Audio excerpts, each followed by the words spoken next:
Okay, तो design thinking में जो सबसे पहला पार्ट है वो ये है कि व्हाट इज डिजाइन थिंकिंग। ठीक है, जैसे बेसिकली ये टर्म दो वर्ड से मिलके बनी है, one is design and second one is thinking. तो हम इसमें एक्सप्लोर करेंगे कि ये डिजाइन है क्या और थिंकिंग का क्या पर्पस है। तो मैं दोनों टर्म्स को सेपरेटली यहाँ पे एलेबोरेट करूंगा, तो जिसमें से नंबर वन है डिजाइन। अच्छा, अगर मैं आप लोगों से क्वेश्चन पूछूं व्हाट इज अ डिजाइन, ठीक है, तो क्या होता है, मतलब आप में से कुछ शेयर करेगा, को बताना चाहेगा कि डिजाइन का मतलब क्या है।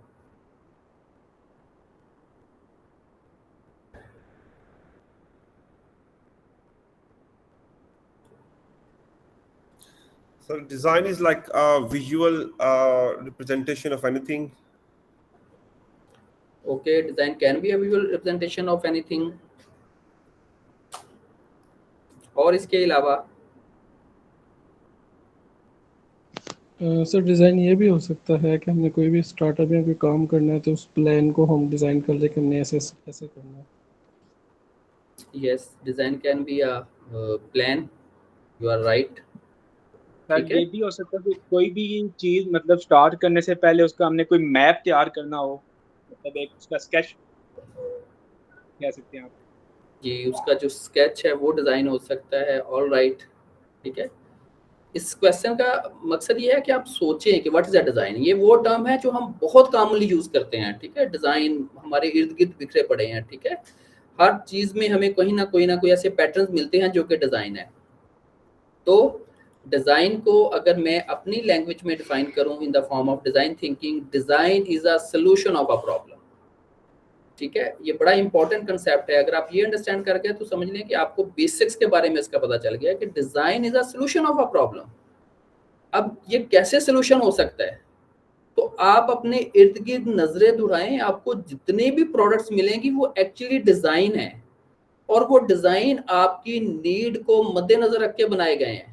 फॉर एग्जाम्पल, अगर इस वक्त आप लोग डेस्कटॉप से कनेक्टेड हैं तो डेस्कटॉप भी एक डिजाइन है।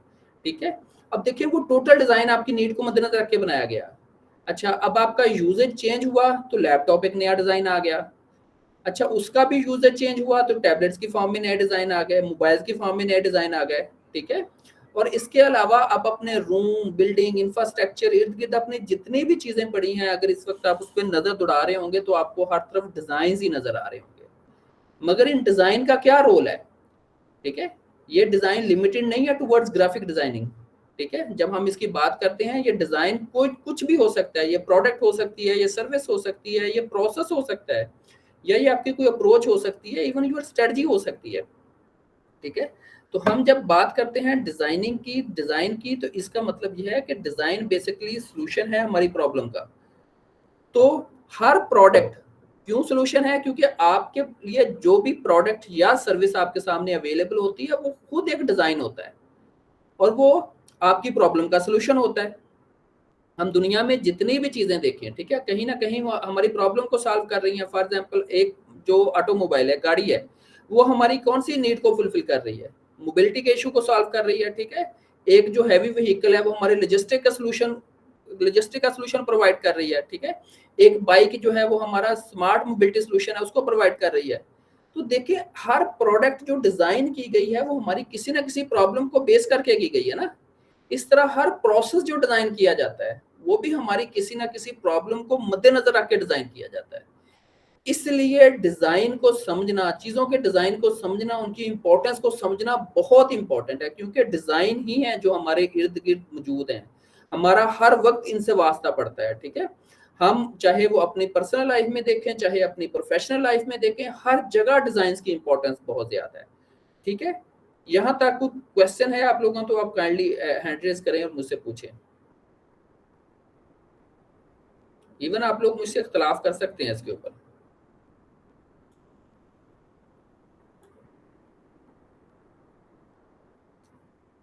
ऑलराइट, आगे बढ़ें। अच्छा, अब मेरा आप लोगों से क्वेश्चन है। क्वेश्चन ये है कि आप लोग अगर अपने सामने नजर दौड़ाएं, आप अपनी जिंदगी में अगर देखें तो बहुत सारे एक्सपीरियंस है जो हमारी चीजों के साथ होते हैं।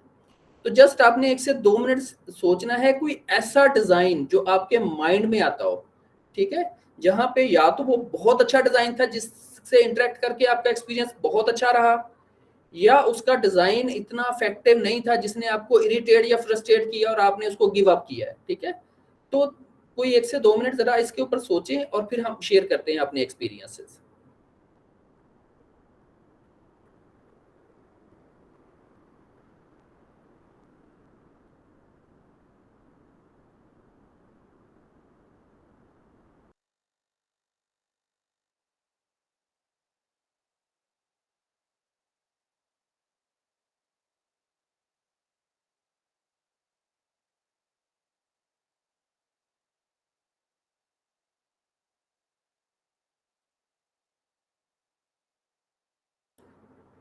जी, किसी को याद आ रहा है कोई ऐसा एक्सपीरियंस शेयर करेगा कोई?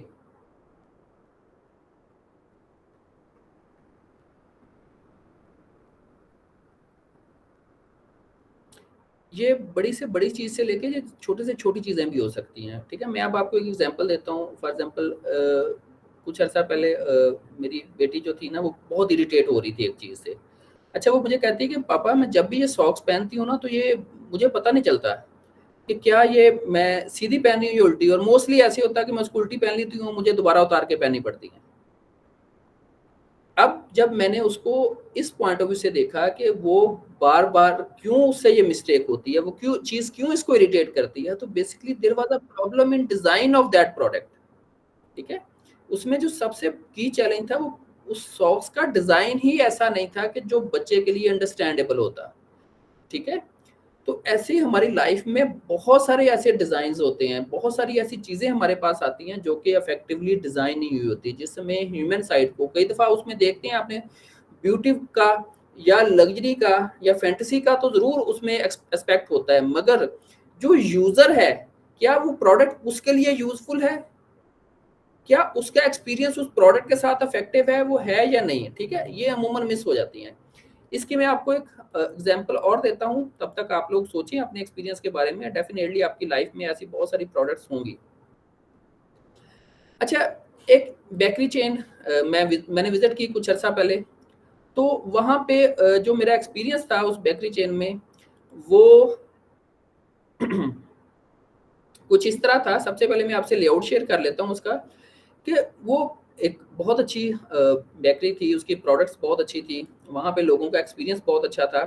मगर अब जो चैलेंज था वो वहाँ पे कि वहाँ पे ना इतना ज़्यादा रश था और उससे एक ना मेस क्रिएट हो जाता था। हालाँकि थोड़े लोग भी थे तो हर वक़्त ना वो आपस में उलझे-उलझे से थे। तो एक बड़ा एक चैलेंजिंग सा मुझे वहाँ पे सिचुएशन लगी। तो अब जब मैंने उसके डिज़ाइन को रिव्यू किया तो यहाँ पे सबसे पहले आपके सामने उसका लेआउट रखता हूँ। ये उसकी एंट्रेंस थी और यही एग्जिट पॉइंट था, ठीक है। अब जब एंट्रेंस से अंदर दाखिल होते हैं तो उसके साथ ही कुछ उन्होंने जो अपनी प्रोडक्ट्स थी वो प्लेस की हुई थी, रेफ्रिजरेशन वगैरह रखे हुए थे, ठीक है। उसके बाद ये थोड़ा सा ओपन एरिया था और इसके बाद ये दूसरी जो उनकी प्रोडक्ट की जो थी काउंटर्स वगैरह वो यहाँ पे लगे हुए थे, ठीक है। अच्छा, ये बेसिकली बिल काउंटर था और यहाँ पे प्रोडक्ट काउंटर था। अब होता क्या है कि एक पर्सन जब वो इन होता है तो अब दो ऐसे एरियाज हैं जिसके अंदर उसने अपनी प्रोडक्ट को फाइंड करना है, ठीक है। मोस्टली लोग क्या करते थे, यहाँ से वहां पे और वहां पे वहां पे, और अच्छा उन्होंने दोनों, ये फॉर एग्जांपल अगर केक्स की आप एग्जांपल लें, केक्स इस काउंटर में भी प्लेस थे, इस जगह पे भी प्लेस थे। अब जिस पर्सन ने डिसीजन लेना है कि मैं कौन से लूँ, कभी यहाँ मूव कर रहा था, कभी यहाँ मूव कर रहा था, ठीक है। अच्छा, एक तो इनकी मूवमेंट से यहाँ पे कंजेशन हो रही थी। अच्छा, सेकंड वन, जो लोग परचेजिंग कर रहे थे उनका बिलिंग काउंटर ये था। वो यहाँ से परचेज करके प्रोडक्ट बिलिंग काउंटर पे आ जाती थी। बिलिंग काउंटर पे वो उनको बिल निकाल के देते थे, कहते थे आप पेमेंट करके आए पेमेंट काउंटर के ऊपर, जो कि यहाँ पे है, ठीक है। अच्छा, वो पर्सन जब यहाँ पे पेमेंट काउंटर के करके आता तो इतनी सी स्पेस में देखो उसको रास्ता चाहिए गुजरने के लिए, ठीक है। अच्छा, अब वो जब यहाँ से पेमेंट करके फिर उसने वापस इस पॉइंट पे जाना तो उसकी प्रोडक्ट रेडी होती थी, यहाँ से वो प्रोडक्ट लेता था और उसके बाद वो एग्जिट करता था, ठीक है। तो जस्ट अ मिनट प्लीज।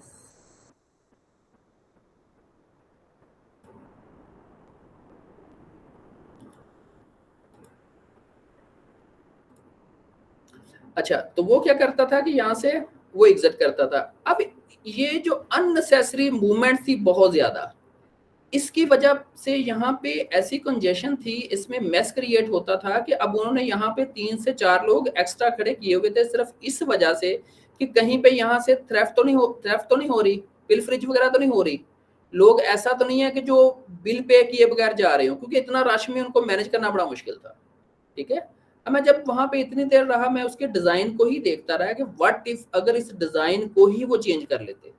ठीक है, अगर ये कैश काउंटर इस पॉइंट के बजाय ये बिलिंग काउंटर के साथ होता तो जो लोगों को बिला वजह यहाँ मूव करना पड़ रहा है वो इसको सेव कर सकते थे। ठीक है, और ये जो प्रोडक्ट की जो प्लेसमेंट है, जो सेम नेचर की प्रोडक्ट है वो एक जगह पे प्लेस कर देते।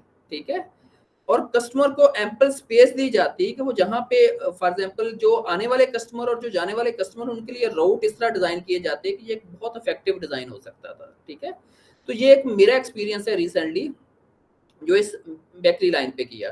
ठीक है, तो इस तरह जो जिंदगी में बहुत सारे एक्सपीरियंस होते हैं। फॉर एग्जांपल अब उसके बाद कुछ ऐसा हुआ कि हमें अगर वहां जाने की जरूरत भी पड़ी तो 2 से 3 रीजंस की वजह से हमने इस बेकरी पे, हालांकि उसकी क्वालिटी से हम मुतमईन थे मगर हम नहीं जा पाए। सबसे पहला बेकरी का इटसेल्फ डिजाइन है। अब ये बेकरी जिस जगह पे डिजाइन है वहां पे पार्किंग अवेलेबल नहीं है। ठीक है, ये आता है सर्विसेज डिजाइनिंग में, हमने आगे जाके ये भी पढ़ना है कि सर्विसेज को इफेक्टिवली कैसे डिजाइन किया जाता है। ठीक है, तो अब इस बेकरी का सबसे जो पहला चैलेंज था वो ये चैलेंज ये है कि वहां पे बेसिकली पार्किंग स्पेस अवेलेबल नहीं है। वो और वो जो जिस रोड के ऊपर है वो रोड इतना वो सिंगल रोड है और वो उस पर इतना रश होता है, उसके सामने स्कूल्स हैं, उसके अलावा उसके सामने एक और रेस्टोरेंट है, तो जगह ही नहीं है कि वहां पे एक पर्सन पार्क कर सके। नंबर 2, अगर पार्क करके अब एक पर्सन को वहां पे गाड़ी में वेट करना पड़ता है ताकि उसको गाड़ी इधर किसी को रास्ता देना तो वो रास्ता दे सके। सेकंड, जो अंदर जाते हैं वहां पे टाइम इतना ज्यादा है, मैस इतना ज्यादा है कि किसी को समझ नहीं आ रही कि वो क्या कर रहा है। ठीक है, तो ऐसे बहुत सारे रीजंस होते हैं जो कि बैड डिजाइन की वजह से कस्टमर फेस करते हैं। अब इसमें क्वेश्चन ये है कि अगर फॉर एग्जांपल ये कस्टमर फेस करता है तो इसको ठीक क्यों नहीं कर लिया जाता। ठीक है, अगर यही क्वेश्चन मैं आप लोगों से पूछूं कि अब वहां पे इतनी ज्यादा कंजेशन थी तो उनको तो चाहिए था इसको ठीक करते, तो वो क्यों नहीं कर पाए इस चीज को, तो क्या आंसर होगा आप लोगों का? उनको एहसास ही नहीं होगा कि ये बैडली डिजाइंड है। दिस एहसास कुड नहीं बी होगा, बिल्कुल एहसास नहीं होगा। और इसके अलावा स्पेस स्पेस, सॉरी, हो सकता है जो बेकरी का मतलब आप लेआउट समझ लें या स्पेस के लिए वो कम हो या छोटी सी हो तो उस वजह से वो चेंजेस कर नहीं सकते होंगे। नहीं, देखिए स्पेस जितने भी हो ना, डिजाइन मैटर करता है उसके अंदर। हम भी इसी स्पेस के अंदर डिजाइन करते हैं। फॉर एग्जांपल जब ये जो काउंटर पे था, ऑनर था, मैंने उससे बात की, मैंने कहा यहाँ पे एडिशनल कंजेशन है, आप लोगों ने ये काउंटर और बिल काउंटर क्यों सेपरेट डिजाइन किया हुआ है? तो उसका जो आंसर था वो मेरे लिए बड़ा अजीब लगा। कहता है एक्चुअली ना ये जिससे का मेरा काउंटर है ना, इसके ऊपर एसी लगा हुआ है। ठीक है, आप आंसर समझ रहे ना? हाँ, कहता है यहाँ पे ऊपर एयर कंडीशन चल रहा है। ठीक है, आपको पता है कि बेकरी क्योंकि ये इसमें लाइव बेकिंग भी हो रही तरह गर्मी होती है, तो इसलिए मैंने अपना काउंटर यहाँ पे लगा लिया। अब उसने किस चीज को फोकस किया अपने डिजाइन में?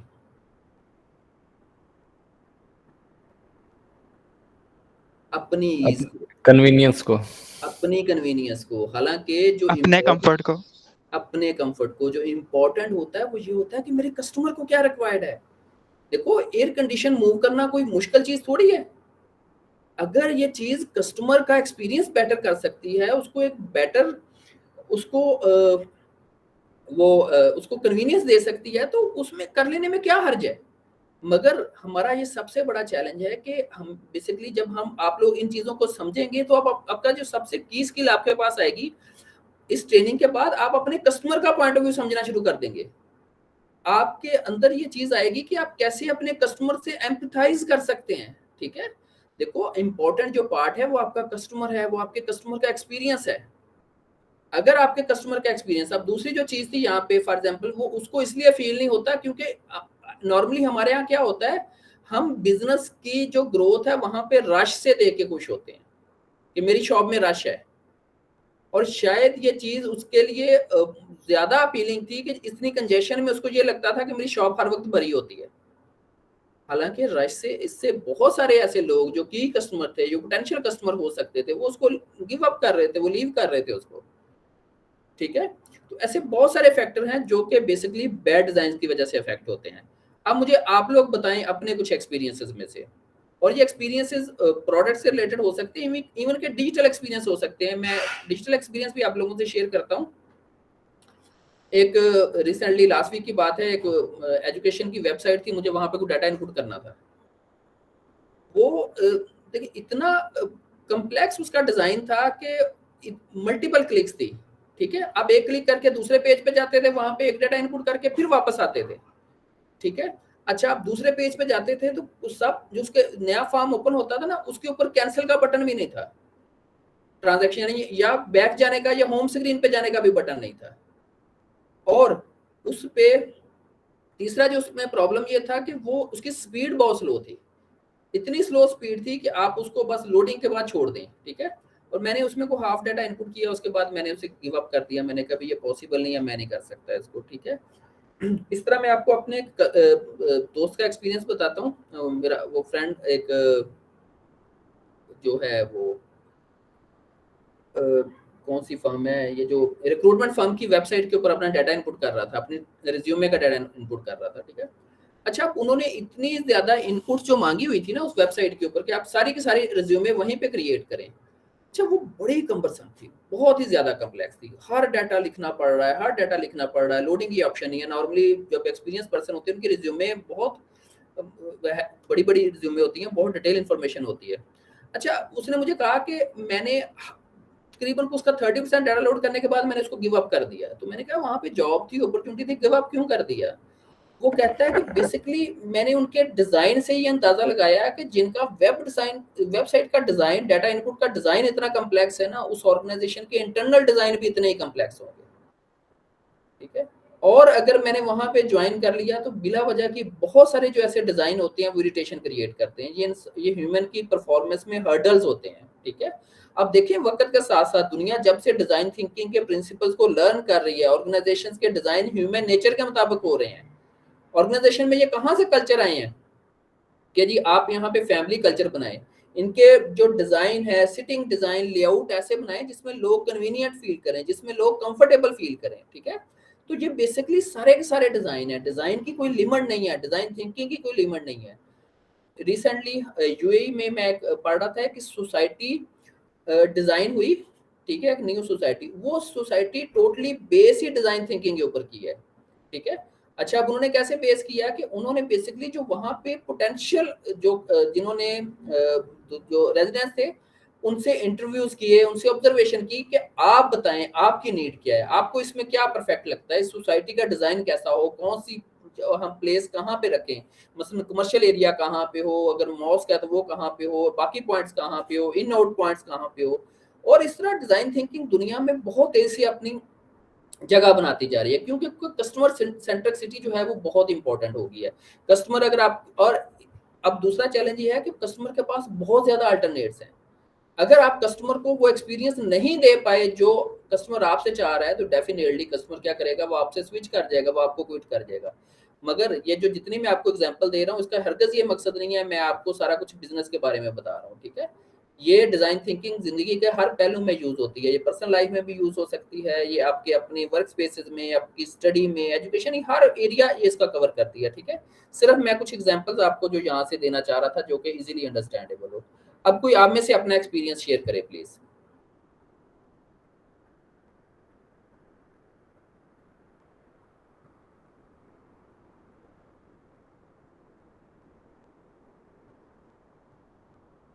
सर इधर ना हमारे पास एक ग्रोसरी स्टोर है एलडी के नाम से। उन्होंने जब वो मतलब मैं जब उधर जाती थी तो उधर ये था कि रश का बड़ा इशू था, क्योंकि उधर जो चेकआउट काउंटर से उधर लंबी लंबी लाइंस लगी होती थी और इवन आइल्स फुल हो रहे होते थे। लेकिन उन्होंने फिर उसका ये सोल्यूशन निकाला कि उन्होंने सेल्फ चेकआउट कर दिया, जिसकी वजह से रश कम होता गया और वो आपके लिए काफ़ी कन्वीनियंट हो गया। मतलब वहाँ से बाहर निकलना, इवन आपने 2 चीज़ें भी लेनी तो आप फटाफट बाहर निकल सकते हैं। मुझे लगता है ये भी डिज़ाइन की एग्जांपल है। जी, thank you very much Taiba. Definitely जहाँ पे भी आप अपने कस्टमर की कन्वीनियंस को मद्देनजर रखते हैं तो डेफिनेटली आप डिज़ाइन ऐसा बनाते हैं जो उसके लिए कन्वीनियंट हो, that is part of design thinking. और कोई? जी, जी, मेरा मेरा एक एक्सपीरियंस है रिसेंटली है।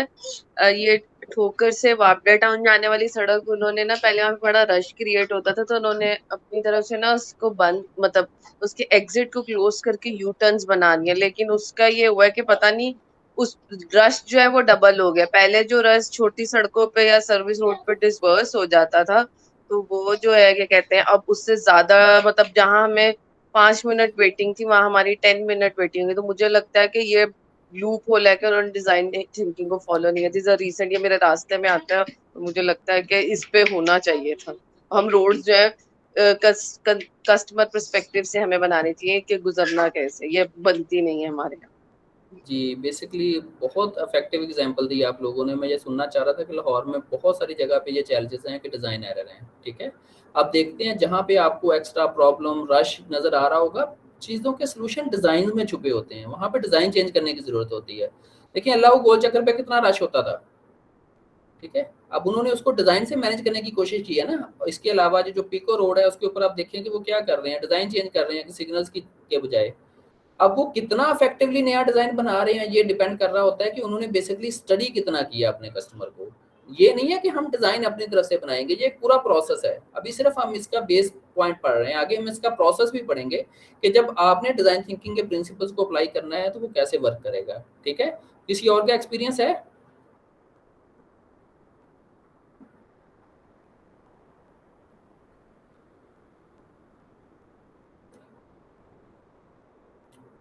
ओके, आगे बढ़ते हैं। ये कुछ एग्जांपल्स हैं आपके सामने डिज़ाइन्स की। तो आप लोग सबसे पहला डिज़ाइन देख रहे हैं जो आपके सामने जो केतली है वो नज़र आ रही है। कैसा डिज़ाइन है ये? Poor. Sorry, awesome? No, sir, it's a poor design. Yes.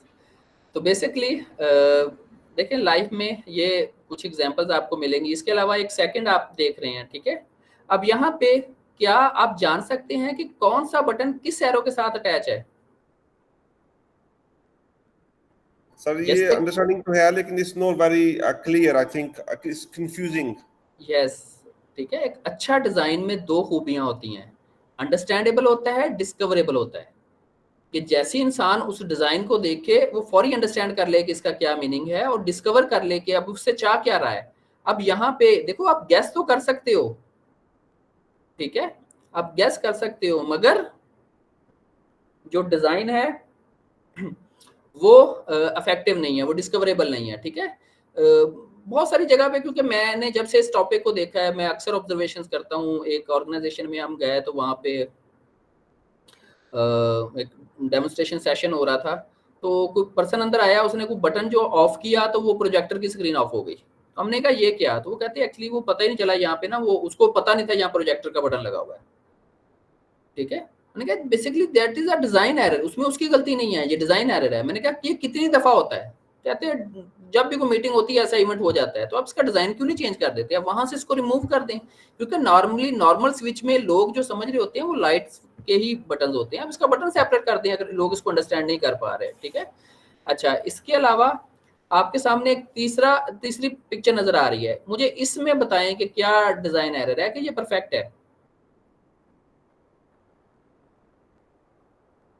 Sir ये भी सेम है ऑलमोस्ट, इसमें सेम कंफ्यूजन आई थिंक।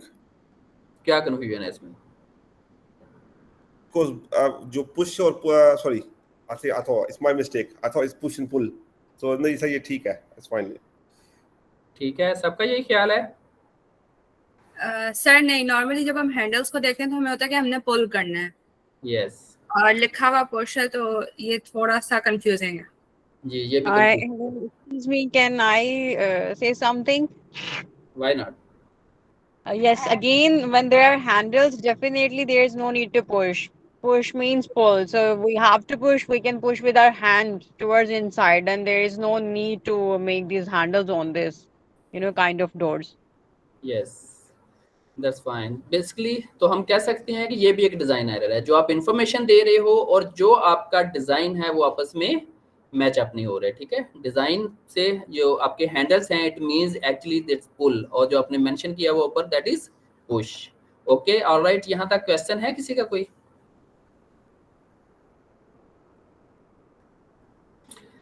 तो दैट वाज अबाउट डिज़ाइन। तो अब हम जानेंगे थिंकिंग, ठीक है। अच्छा, नॉर्मली अगर हम थिंकिंग को डिफाइन करें तो thinking is a fundamental human skill, ठीक है। मैं अगर इसको यहाँ पे आपसे शेयर करूँ तो जब इंसान को दुनिया में भेजा गया है तो बहुत सारी तो प्रॉब्लम्स के सॉल्यूशन उसके लिए रेडिली अवेलेबल थे, मगर बहुत सारे सॉल्यूशंस उसको रॉ फॉर्म में दिए गए हैं। उसके लिए उसको थिंकिंग की कैपेबिलिटी दी गई है कि वो अपने लिए खुद सॉल्यूशन आइडेंटिफाई कर सके, ठीक है। तो अगर थिंकिंग को हम डिफाइन करें, thinking is the process of considering और रीजनिंग अबाउट समथिंग। तो हम अपनी इस फंडामेंटल स्किल को अप्लाई करते हुए बहुत सारे जो प्रॉब्लम के सॉल्यूशंस हैं वो आइडेंटिफाई कर सकते हैं। तो अगर अब हम डिफाइन करें डिजाइन थिंकिंग को, what is the design thinking? तो design thinking is a problem solving approach that prioritize understanding and addressing the needs of users, placing them at the heart of the process. It fosters creativity, encouraging innovative and out-of-box solution to complex challenges. तो सबसे जो पहला feature है design thinking है that is a problem solving technique. और इसकी जो features की अगर हम बात करें तो that is a complex problem solving, जो जिंदगी की बहुत मुश्किल प्रॉब्लम है ये उनको सॉल्व करने में हेल्प आउट करता है। अच्छा, और इसकी जो मेन फीचर है इसको बेसिकली इसलिए कहते हैं ह्यूमन सेंट्रिक अप्रोच, कि ये अप्रोच ये कहती है कि आप जिन लोगों के लिए प्रॉब्लम सॉल्व कर रहे हो सबसे पहले उनको अपने सामने रखो, उनको मद्देनजर रख के वो प्रॉब्लम का सलूशन डिफाइन करो, ठीक है। जैसे अभी हमने कुछ एग्जांपल्स में डिस्कस किया था कि अब उन्होंने बजाय कि कस्टमर के पॉइंट ऑफ व्यू को फोकस करते, इंस्टेड जैसे मैंने बेकरी की आपको एग्जांपल दी थी, उन्होंने अपनी कन्वीनियंस को फोकस किया। तो डिजाइन थिंकिंग क्या कहती है कि आपने फोकस करना है कि आपकी कस्टमर की नीड क्या है, ठीक है, वो क्या चाह रहा है। अच्छा, और कस्टमर को आपने बेसिकली अपने सोल्यूशन के सेंटर में रखना है, इसलिए कस्टमर इस प्रोसेस का पार्ट होता है, उसमें एंगेज होता है, आप उसके साथ मिलके बेसिकली उसकी प्रॉब्लम का सोल्यूशन आइडेंटिफाई कर रहे होते हैं। अच्छा, इसका हरगिज ये मतलब नहीं है कि कस्टमर को अपनी प्रॉब्लम का सोल्यूशन पता होता है। बीइंग अ डिजाइन थिंकर ये आपके पास एक्सपर्टीज होती है कि आपने उससे किस तरह के क्वेश्चन पूछने हैं, ठीक है, आप उससे किस तरह इंफॉर्मेशन जो है वो ड्राइव कर सकते हैं जो आपके लिए हेल्पफुल हो सकती है कि आप उसकी नीड्स को आपने आइडेंटिफाई करना है, ठीक है। वो जो इन्फॉर्मेशन है वो उसकी नीड्स हैं और उन नीड्स के मुताबिक आपने सोल्यूशन डिवाइस कर सकते हैं जो उसके लिए हेल्पफुल हो सकता है, ठीक है। और इसकी जो एक फर्दर एडवांटेज है वो ये है कि बेसिकली इस यहाँ पे डिजाइन थिंकिंग में ये नहीं है कि आप जो कन्वेंशनल सोल्यूशन है वो सोल्यूशन प्रोवाइड करें, ठीक है। इसकी जो एक पॉजिटिव साइड है वो ये भी है कि ये फोकस करती है क्रिएटिव थिंकिंग को, कि आप क्रिएटिविटी को भी इसका पार्ट बनाएं, आप न्यू सॉल्यूशन आइडेंटिफाई करें, ठीक है। वो हम इसके प्रोसेस में नेक्स्ट डिस्कस करेंगे। यहाँ तक कोई क्वेश्चन है तो यू कैन आस्क।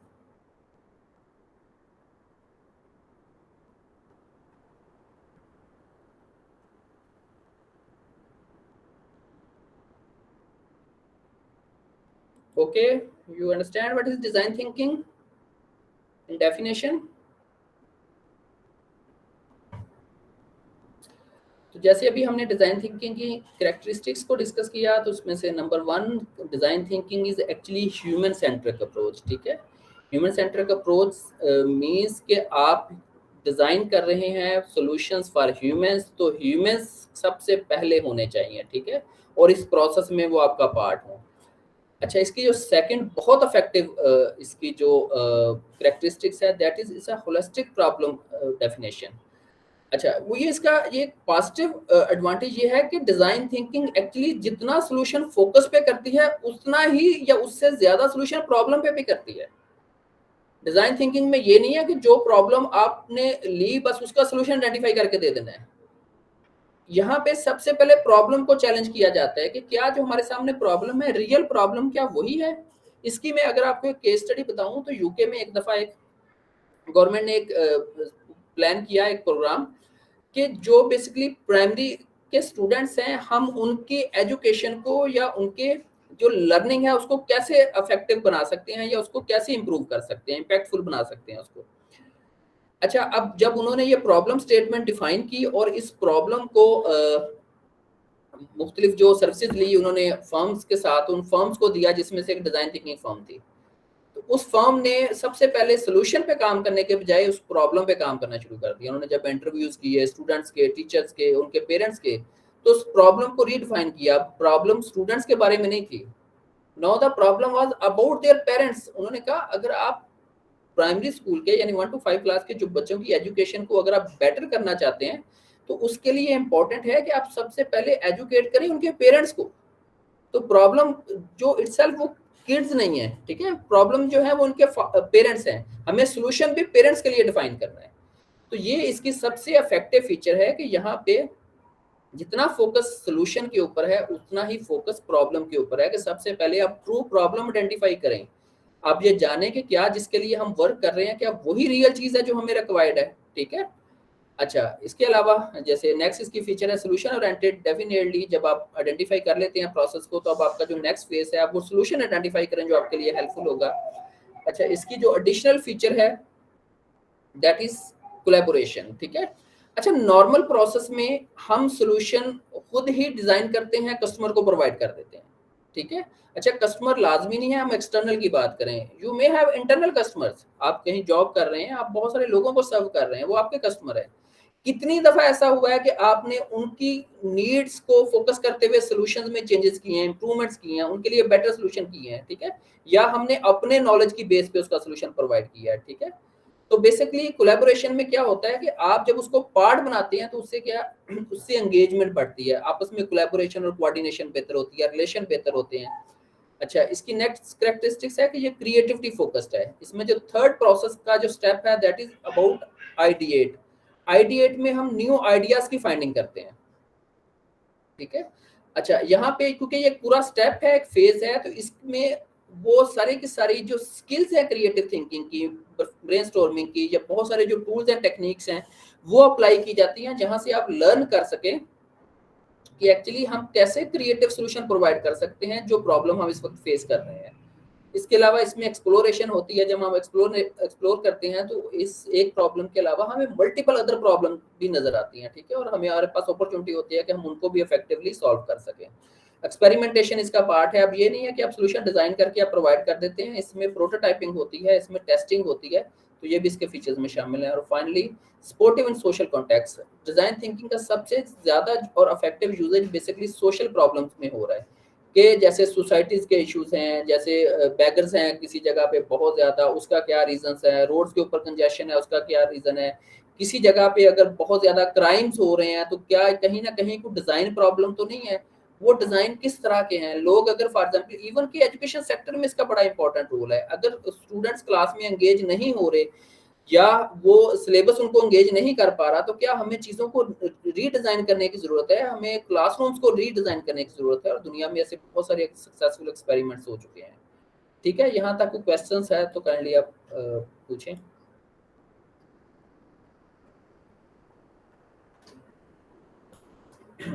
तो अभी हम इसकी बेसिकली जो आज का पार्ट, जैसे मैंने शुरू में बताया था कि हम इंट्रोडक्शन इसका डिस्कस कर रहे हैं, तो थोड़ी सी इसकी हिस्ट्री देख रहे हैं। ये बिल्कुल टॉपिक बोरिंग नहीं है, इसलिए आप लोगों ने नहीं देखना कि थिंकिंग से रिलेटेड है तो ये जरा कम्प्लेक्स होगा।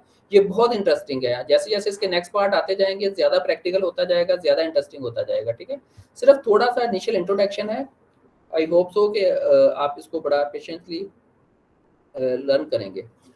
अच्छा, अगर इसको इसकी कोई हिस्ट्री बहुत ज़्यादा पुरानी नहीं है, 19th सेंचुरी के अगर स्टार्ट की बात करें तो तब इसके ऊपर इनिशियल डिस्कशन स्टार्ट हुई कि क्या हम लोगों को लर्न करके उनको सोल्यूशन प्रोवाइड कर सकते हैं।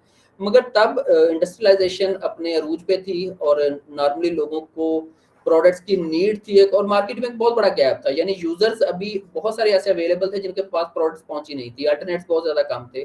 तो जिस तरह के अभी सोल्यूशन आते गए लोग उनको अडॉप्ट करते चले गए, ठीक है। उसके बाद 1978 की इसमें दरमियान में जो 1999 से 1933 तक एक मेजर जो पार्ट था वो एक जर्मन स्कॉलर्स थे, उन्होंने अपना रोल प्ले किया जब उन्होंने मल्टीपल डिजाइन्स ऐसे प्रोवाइड किए जिसमें उन्होंने ह्यूमंस को इन्वॉल्व किया, कस्टमर्स को या यूजर्स को इन्वॉल्व किया उनको एक्सपीरियंस को बेहतर करने के लिए। अच्छा, डिजाइन थिंकिंग में सबसे ज्यादा इम्पैक्टफुल जो वर्क किया है वो किया है आईडीओ ने। आइडियो एक डिज़ाइन फर्म है इन अमेरिका। अच्छा, ये वो फर्म है जिन्होंने बहुत सारी प्रोडक्ट्स को डिज़ाइन किया, एक्सपीरियंसेस को डिज़ाइन किया और डिज़ाइन थिंकिंग को एज अ सब्जेक्ट और एज अ प्रोडक्ट लॉन्च किया, ठीक है।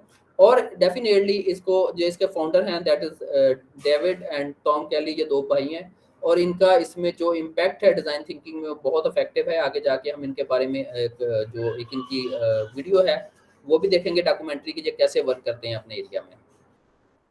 अच्छा, 2000 में बेसिकली डिज़ाइन थिंकिंग का बिजनेस में यूज़ होना शुरू हुआ। आप देखें एप्पल की जो सबसे ज़्यादा उसकी जो एक्सपर्टीज़ हैं, जो जिस पॉइंट पे जो हम कहते हैं कि उसने खुद को डिफरेंशिएट किया, वो अपने यूज़र एक्सपीरियंस के ऊपर किया। और एयरबीएनबी जो कि इस टाइम का एक बहुत बड़ा स्टार्टअप, सक्सेसफुल स्टार्टअप है, इन्होंने डिज़ाइन थिंकिंग के प्रिंसिपल्स को अप्लाई किया अपने कस्टमर के एक्सपीरियंस को बेहतर करने के लिए और अपनी प्रोडक्ट की जो रीच है और जो उसकी वॉल्यूम है उसको बढ़ाने के लिए, ठीक है, सेल्स वॉल्यूम को इंक्रीज करने के लिए, क्योंकि वो लिंक कर दिया उन्होंने कस्टमर के एक्सपीरियंस के साथ। डेफिनेटली एप्पल की जितने भी प्रोडक्ट्स हैं वो अपने कस्टमर एक्सपीरियंस पे फोकस करती हैं और वो एक बहुत ही इफेक्टिव और यूनिक एक्सपीरियंस अपने कस्टमर को प्रोवाइड करते हैं। अच्छा, उसके बाद बेसिकली जो 2005 में स्टैनफोर्ड डी स्कूल, ठीक है, डिज़ाइन स्कूल की फाउंडेशन हुई और इसके भी जो फाउंडिंग पार्टनर में डेविड केली शामिल हैं और इस स्कूल ने इसको एजुकेशन सेक्टर में बहुत पॉपुलर कर दिया, ठीक है। और अब जो जितना भी इंट्रोडक्शन जो एजुकेशन और इसके अलावा मल्टीपल सेक्टर, जैसे मैंने आपको बताया कि कोई भी सेक्टर ऐसा नहीं है जहाँ पे डिज़ाइन थिंकिंग अपना रोल प्ले नहीं कर रही। ग्लोबली ये एक बहुत इंपॉर्टेंट स्किल है, कंसेप्चुअल स्किल में फॉल करती है। इस स्टेज के ऊपर इसको लर्न करना बहुत इफेक्टिव है, क्योंकि ये आपको हेल्प आउट करती है कि कैसे आप बहुत सारी इंटरनल और एक्सटर्नल और पर्सनल या प्रोफेशनल प्रॉब्लम का सलूशन इफेक्टिवली कर सकते हैं, ठीक है। यहाँ तक कोई क्वेश्चन है आप लोगों का? You may ask. सर मेरा एक क्वेश्चन है। जी प्लीज। सर अब डिज़ाइन थिंकर जो होते हैं ये तो फिर हर चीज़ को क्रिटिकली देखते होंगे, सोचते होंगे, क्योंकि कोई भी सोल्यूशन है सर उसमें तो इम्प्रूवमेंट की गुंजाइश तो रहती है। अब एक कस्टमर है वो मतलब सेटिस्फाई अगर किसी चीज़ किसी सोल्यूशन से होता है तो फॉर द टाइम बीइंग होगा, फिर उसमें दोबारा फिर उसमें इम्प्रूवमेंट की गुंजाइश होगी, तो वो ये कैसे मैनेज होगा सर, हर चीज़ को क्रिटिकली देखना और फिर उसमें से सोल्यूशन निकालना? अच्छा देखिए, जैसे तो आज हम वैसे इस चीज़ को जानते हैं कि इस वक्त चेंज बहुत तेज़ी से चीज़ें चेंज हो रही हैं, कस्टमर के एक्सपीरियंस चेंज होते जा रहे हैं, इसलिए इसकी अहमियत भी ज़्यादा होती जा रही है। क्या हम नहीं देख रहे अब चीज़ों के अपग्रेड्स कितना क्विकली आते हैं, ठीक है। उसमें जो कस्टमर्स के एक्सपीरियंसेस को या मुख्तलिफ टूल्स जो हैं वो देखें कितनी ज़्यादा कैपेबिलिटीज़ अपने अंदर इनरिच करते जा रहे हैं, क्योंकि वो कस्टमर के एक्सपीरियंस को, उनकी नीड्स को ज़्यादा बेटर फॉर्म में फुलफिल करना चाह रहे हैं। तो डेफिनेटली इसकी ज़रूरत बहुत ज़्यादा हो गई है और ये ज़रूरत बिजनेस के लिए एक चैलेंज भी है, एक अपॉर्चुनिटी भी है। चैलेंज ये है कि डेफिनेटली अब उनको हर वक्त ऑन टो रहना पड़ता है कि हमारे कस्टमर की इस वक्त क्या करंट नीड है, ठीक है, जिसको हम बहुत इफेक्टिवली सॉल्व कर सकें, या हम अभी नहीं कर पा रहे तो कस्टमर हमें कहीं पे वो छोड़ ना जाए। ऐसा ना हो कि हमारा कंपेटिटर उसको ज़्यादा इफेक्टिवली सॉल्व कर ले। अच्छा, अब जो उसमें जो अपॉर्चुनिटी है वो ये है कि वो इसमें फर्स्ट मूवर बन सकते हैं कि वो अपने कस्टमर की नीड्स को ज़्यादा इफेक्टिवली जान सकें, ठीक है, ज़्यादा एक्टिवली उसको आइडेंटिफाई करके उसके मुताबिक सोल्यूशन ला सकें। और याद रखिए जैसे अब जनरेशन मिक्स चेंज हो रहा है, ठीक है, इस वक्त तक जनरेशन Z है, जनरेशन Y है, देखो जनरेशंस की भी नीड्स डिफरेंट है, उनके चीज़ों को यूज़ करने के जो बिहेवियर है वो डिफरेंट है। इसलिए अगर इन सारे पॉइंट्स को मद्देनजर रखें तो आप देखें कि कितनी ज़्यादा अपॉर्चुनिटीज़ क्रिएट हो रही हैं डिज़ाइन थिंकर्स के लिए। ऑर्गेनाइजेशन में डिज़ाइन थिंकर्स को अपॉइंट किया जा रहा है, उनके लिए प्रॉपर पोजीशंस क्रिएट की जा रही है। द वर्ल्ड वाज अमेज्ड जबकि इंदिरा नोए का आपने नेम सुना होगा, पेप्सी की जो एक्स CEO थी, उसने एक चीफ डिज़ाइन ऑफिसर को हायर किया, ठीक है, अपनी स्ट्रेटजी को, क्योंकि पेप्सी उस वक्त क्राइसिस से, कंपटीशन की वजह से जरा क्राइसिस में था कि काफ़ी अपनी मार्केट वो लूज कर चुका था फ्रॉम कोका कोला। तो जब इंदिरा नूई के पास सबसे बड़ा चैलेंज था कि हम इस चैलेंज को, इस प्रॉब्लम को कैसे सॉर्ट आउट करें, कैसे इसको सॉल्व करें, तो उसके लिए उसने चीफ डिजाइन ऑफिसर हायर किया। तो उसके ऊपर बहुत ज्यादा क्रिटिसिज्म हुआ कि ये कैसे पॉसिबल है कि एक जो डिजाइनर है वो हमें इस प्रॉब्लम का सोल्यूशन दे सकता है। मगर इसके ऊपर मैं आप लोगों को रिकमेंड करूंगा कि आपको मिलेगा एक article on Harvard business review, मैं भी आपको उसमें ग्रुप में शेयर कर दूंगा, मैं भी आपको व्हाट्सएप ग्रुप में शेयर कर दूंगा कि कैसे वो फिर एक्सप्लेन करती है कि हमने बेसिकली जो कंपटीशन की वार वो कैसे बेटर डिजाइन से जीती, कि कस्टमर बेसिकली डिजाइन फोकस से आता है, ठीक है। हमने सिर्फ उनके जो एक्सपीरियंसेस थे हमने उसको बेटर किया तो हमने अपने कस्टमर को रीगेन कर लिया, ठीक है। तो ये आर्टिकल मैं आप लोगों के साथ इस सेशन एंड में शेयर कर दूंगा। तो डेफिनेटली इसकी नीड बहुत ज्यादा है बिजनेसेस को, इसीलिए जो कंसेप्चुअल स्किल्स हैं इस वक्त बिजनेस का फोकस उन पे ज्यादा है, उनको क्रिएटिव लोगों की ज्यादा जरूरत है, ऐसे लोग जो उनके बिजनेसेस में, उनके प्रोसेस में इनोवेशन ला सके उनकी ज्यादा जरूरत है, ऐसे डिजाइनर्स की जरूरत है जो उनके प्रोडक्ट्स और सर्विसेज के डिजाइन को बेटर कर सके जो कस्टमर की नीड्स के मुताबिक, ठीक है। तो ये हमारे लिए एक अपॉर्चुनिटी भी है, और स्पेशली जो स्टार्टअप बिजनेसेस हैं वहां पे ये बहुत ज्यादा अपॉर्चुनिटी है कि कैसे आप डिजाइन थिंकिंग को अप्लाई करते हुए अपने कस्टमर की प्रॉब्लम आइडेंटिफाई करके आप न्यू बिजनेसेस, स्टार्टअप बिजनेसेस ला सकते हैं। ये भी हम सेशंस में डिस्कस करेंगे, ठीक है। राशिद, आपके क्वेश्चन का आंसर हुआ? ठीक है sir, thank you. Welcome. Okay, तो अब नेक्स्ट क्वेश्चन ये है कि why one need to learn design thinking, ठीक है। तो एक नॉर्मल क्वेश्चन हो सकता है, जैसे आप लोगों में कुछ स्टूडेंट्स भी हैं, कुछ जॉब होल्डर्स भी हैं, कि हमें क्यों सीखनी चाहिए, क्या ऐसी जरूरत है इसकी। तो याद रखें, in reality we are all designers, whatever we are crafting our lifes, arranging our rooms, organising our work spaces, और even planning daily routines, we are constantly using design skills. Learning design thinking empower us to be more intentional, creative and innovative in shaping our world. तो आप अपनी life में इर्द गिर्द देखें, morning में जब आप अपने सारे स्टेप्स को मद्देनजर रखिए, आप देखिए कि आपकी एक रूटीन है, ठीक है, कि कैसे आप अपने ऑफिस में या अपने इंस्टीट्यूट में जाने के लिए आप कैसे तैयारी करते हैं, आप कौन सा वो पैटर्न है, वो बेसिकली एक डिजाइन बना हुआ है, वो डिजाइन कितना एफिशिएंट है, वो कितना इफेक्टिव है, ठीक है। आपका लर्निंग का जो डिजाइन है वो कितना इफेक्टिव है, ठीक है। तो आप देखेंगे आपकी लाइफ में हो सकता है आपको अपनी लाइफ में बहुत सारी अपॉर्चुनिटीज मिले कि आप उन डिजाइन को कैसे बेटर कर सकते हैं, उनको कैसे इफेक्टिव और एफिशिएंट बना सकते हैं, ठीक है।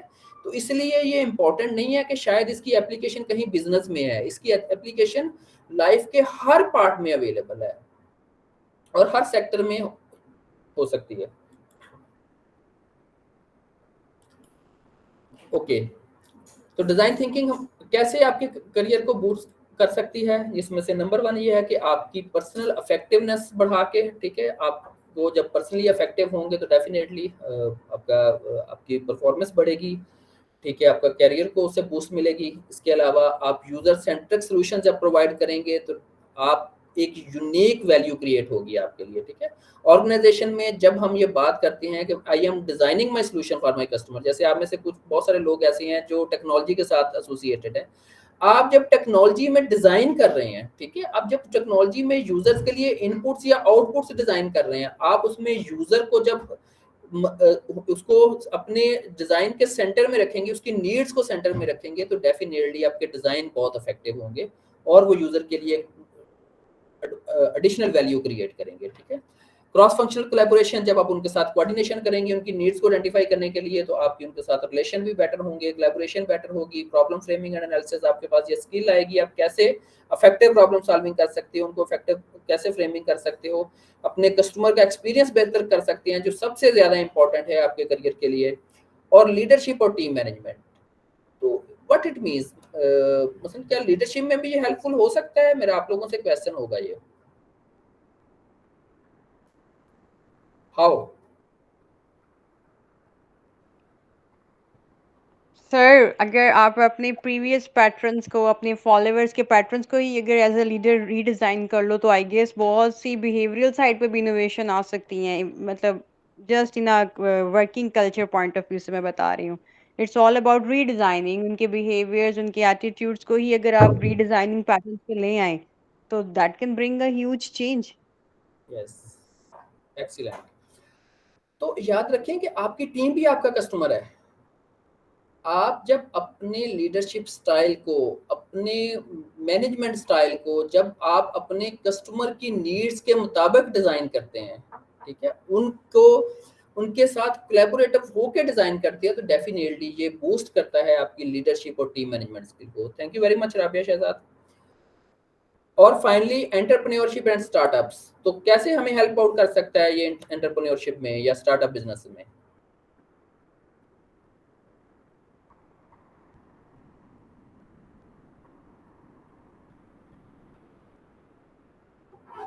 Anyone? Sir, for me again, entrepreneurship is all about to fill the gap. जो भी existing pattern चल रहे हैं, अब कुछ बहुत नया यूनिक तो मतलब as such नहीं होएगा हर दफा. But entrepreneurship is all about creativity, is all about thinking out of the box, and redesigning is again this thing. The design model is again this thing. Existing patterns में से ही आपको gap identify करना है और entrepreneurship और startup call देना है society में. Yes. Yes. Thank you very much again. A break for Azan, please.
Yes, तो एंटरप्रेन्योरशिप एंड स्टार्टअप्स को हम डिस्कस कर रहे थे।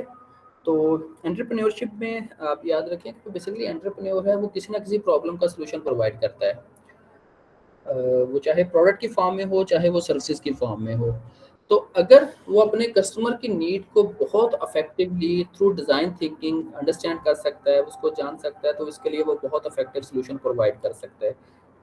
इसलिए डिज़ाइन थिंकिंग की जो इम्पोर्टेंस है वो स्टार्टअप बिजनेसेस में बहुत ज़्यादा वैल्यूएबल है, जहाँ पे कस्टमर के साथ एंगेज हो, उनकी प्रॉब्लम को आइडेंटिफाई किया जाता है और उनके सॉल्यूशंस डिज़ाइन किए जाते हैं। ठीक है, ये हम जब से हमारा मॉड्यूल होगा एंटरप्रेन्योरशिप और डिज़ाइन थिंकिंग का, हम उसमें इसमें डिटेल में डिस्कशन भी करेंगे।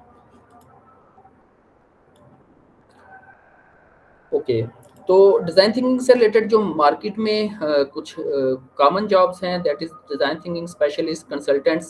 ठीक है, लोग उनको एज ए कंसल्टेंट अपॉइंट कर सकते हैं और करते हैं, ताकि वो उनके प्रोसेस को, डिज़ाइंस को, प्रोडक्ट्स के डिज़ाइन को रिव्यू करके अपना फीडबैक दें। यूज़र एक्सपीरियंस डिज़ाइनर, ये भी इसकी एक कैटेगरी है, सब कैटेगरी है इसकी। सर्विस डिज़ाइनर, हमारे कंट्री में शायद प्रोडक्ट की डिज़ाइनिंग का स्कोप बहुत कम है, पाकिस्तान की अगर बात करूँ, मगर सर्विस डिज़ाइनिंग का स्कोप बहुत ज़्यादा है, क्योंकि हमारे यहाँ सर्विसेज नॉर्मली बहुत प्योरली डिज़ाइन होती हैं। ठीक है, आप मुख्तलिफ जगह पे जब आप ये क्लास लेने के बाद आप ऑब्जर्व करेंगे, क्योंकि देखिए एक डिज़ाइन थिंकर की जो सबसे इंपॉर्टेंट स्किल होती है वो ऑब्जर्वेशन स्किल होती है। आप जब अपने इर्द गिर्द चीज़ों को, प्रोसेस को, जो आपके कस्टमर जर्नी है उनको आप जब ऑब्जर्व करेंगे, तो आप देखेंगे कि कितने बड़े गैप्स हैं, कितने बड़े चैलेंजेस हैं। ठीक है, कुछ ऐसे भी हैं जो इफेक्टिवली डिज़ाइन है, मगर वहाँ पे भी इंप्रूवमेंट्स है, और कुछ ऐसे होते हैं जो बहुत प्योरली डिज़ाइन होते हैं। ठीक है, उनको बेटर करने की बहुत ज़्यादा ज़रूरत होती है। प्रोडक्ट मैनेजर्स, डेफिनेटली जो प्रोडक्ट मैनेजर हैं, जो डिज़ाइनर हैं, ये उनके लिए ये तो बहुत ही इफेक्टिव फील्ड है। Engineer specially innovation managers, design researchers, design strategists, creative directors, entrepreneurs, startup founders, educator, trainer, social innovation managers and design thinking facilitator, ये सारे वो एरियाज हैं जहाँ पे डिज़ाइन थिंकिंग आपके लिए हेल्पफुल हो सकती है, और ये वो सारे के सारे टाइटल्स हैं जो कि डिज़ाइन थिंकर्स के लिए मार्केट में अवेलेबल हैं।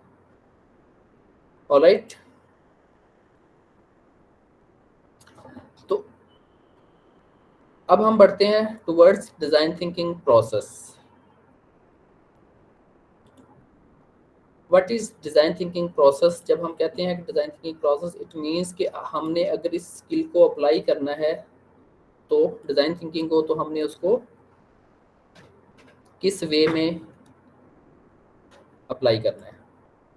तो डिज़ाइन थिंकिंग प्रोसेस कंसिस्ट करता है 5 स्टेप्स के ऊपर, जिसमें से सबसे पहला स्टेप है that is empathise, number 2 is define, number 3 is ideate, number 4 is prototype, number 5 is test.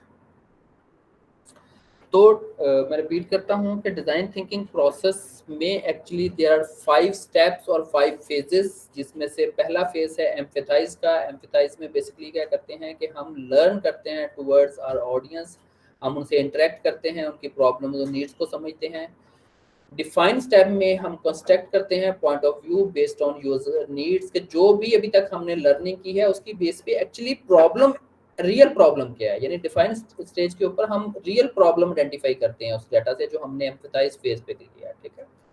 अच्छा, जो आइडिएट स्टेज है that is actually solution stage, यहाँ पे हम वो क्रिएटिव सॉल्यूशन आइडेंटिफाई करते हैं जिससे हम उस प्रॉब्लम को जो डिफाइन स्टेज पे आइडेंटिफाई किया उसका सॉल्यूशन सजेस्ट कर सकते हैं। प्रोटोटाइप में हमने जो सॉल्यूशन आइडेंटिफाई किया, ये नहीं है कि अब सॉल्यूशन अवेलेबल है आप उसको फौरी लॉन्च कर दें, हम उसके रफ प्रोटोटाइप्स बनाते हैं, उसको टेस्ट करवाया जाता है कस्टमर के साथ से, और कस्टमर का फीडबैक लिया जाता है और इसको रीइटरेट किया जाता है। अगर तो कस्टमर की तरफ से वो वैलिडेट हो जाए तो उसको लॉन्च कर दिया जाता है, अगर वो ना हो तो उसको रीइटरेट किया जाता है कि, और ये रीइटरेशन किसी भी प्रोसेस पे हो सकती है। हो सकता है आप टेस्ट से दोबारा प्रोटोटाइप स्टेज पे आ जाएं, या आपको लगे कि जो आपने सोल्यूशन प्रोवाइड किया वो शायद ज़्यादा इफेक्टिव नहीं है, आपको आइडिएट स्टेज पे दोबारा जाना पड़े, या हो सकता है आपको लगे कि शायद प्रॉब्लम ही हमसे सही डिफाइन नहीं हो सकी, तो इटरेशन में, या फिर आपको एम्पैथाइज फेज पे जाना पड़ता है। तो ये ऐसा प्रोसेस है, इटरेट भी होता रहता है ये बार बार, ठीक है।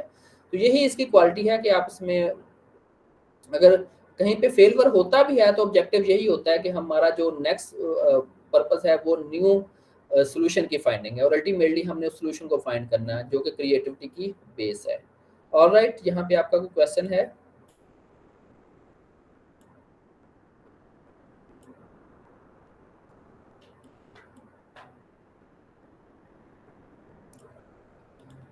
ओके, तो अब हम इसको वन बाय वन डिस्कस करते हैं। What is empathise? Empathize, the initial step involves understanding the needs, preferences and challenges of users for whom you are designing. ये सबसे इम्पोर्टेंट पार्ट है और ये सबसे की स्किल है, ठीक है। एम्पैथाइज ये इतना इजी नहीं है। हमारा जो नेक्स्ट मॉड्यूल है बेसिकली वो इसी के ऊपर होगा कि हमने एम्पैथाइज करना कैसे है, हम लर्न करेंगे ये सारे का सारा प्रोसेस के कौन कौन से मेथड्स हैं, कौन कौन से वेज हैं। आप कस्टमर से देखो, कस्टमर के लिए इतना इजी नहीं होता कि हर इन्फॉर्मेशन आपको प्रोवाइड कर दे, आपने कस्टमर्स की नीड्स आइडेंटिफाई करनी है। बहुत दफा कस्टमर को खुद नहीं पता होता है कि बेसिकली मेरी कौन सी नीड है या मैं कौन सी प्रॉब्लम फेस कर रहा हूँ, तो इसलिए यहाँ पे स्किल सेट की इंपॉर्टेंस बहुत ज्यादा है, और यही वो स्किल्स हैं जो आपको नॉर्मल पर्सन से यूनिक करती हैं, ठीक है। कि आपके पास वो स्किल है कि जिससे आप एम्पैथाइज कर सकते हैं कि आप कैसे उनसे मैक्सिमम जो रिक्वायर्ड इंफॉर्मेशन है वो कलेक्ट कर सकते हैं। Through empathy, designers put themselves in the shoes of the users, gaining insights into their experiences, emotions, and aspirations. Empathizing helps build a deep understanding of the problem space and lays the foundation for creating a meaningful solution. तो ये सबसे पहला step है, इसलिए इसकी importance बहुत ज़्यादा है। इसके ऊपर कोई क्वेश्चन है आप लोगों का?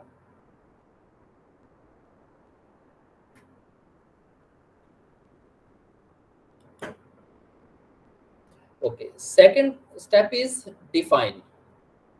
In the define phase, designers synthesize the information gathered during the empathize stage to define the core problem they need to solve, ठीक है। जैसे मैंने शेयर किया था कि यहाँ पे बेसिकली हम वो प्रॉब्लम को रिफाइन करते हैं, ठीक है, वो प्रॉब्लम स्टेटमेंट्स बनाती हैं, और ये भी एक स्किल है, ठीक है। हम देखेंगे कि बेसिकली जो पुअर प्रॉब्लम स्टेटमेंट डिफाइन होती हैं उनके क्या नुकसान होते हैं, ठीक है, और एक अच्छी प्रॉब्लम स्टेटमेंट कैसे डिफाइन की जा सकती है जो वाकई ही लोगों को इंस्पायर कर सके कि वो आपके लिए बेटर सोल्यूशन सजेस्ट करें, ठीक है। तो ये भी बहुत इंपॉर्टेंट स्किल है कि जहाँ पे प्रॉब्लम को इफेक्टिवली डिफाइन कैसे करना है आपने।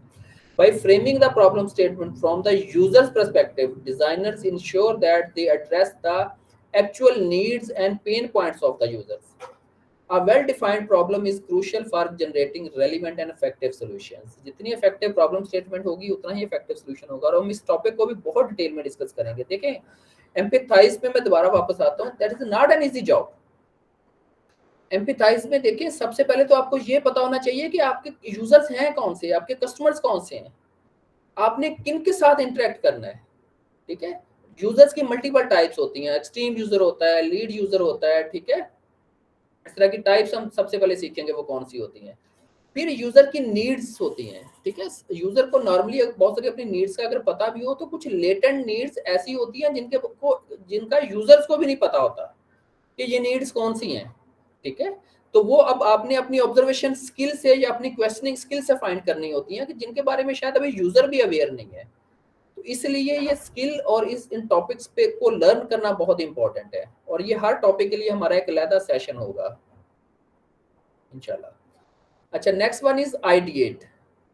Third step is ideate. The ideate phase is all about generating a wide range of creative ideas and potential solutions. Designers brainstorm, explore different possibilities and think divergently. ये हम सीखेंगे कि कैसे divergent thinking क्या होती है और convergent thinking क्या होती है। Quantity and variety of ideas and encouraged at this point at this stage as it sets the stage for identifying novel and innovative solutions, कि कैसे आप उनके लिए creative solutions identify कर सकते हैं जो उनकी problem को इतना effectively solve करेंगे जो इससे पहले जो solution exist ना करता हो। Next is prototype. In this phase, designers create low fidelity prototypes or the most promising ideas. Prototypes are tangible representation of the concepts that allow for quick and cost-effective testing and iteration.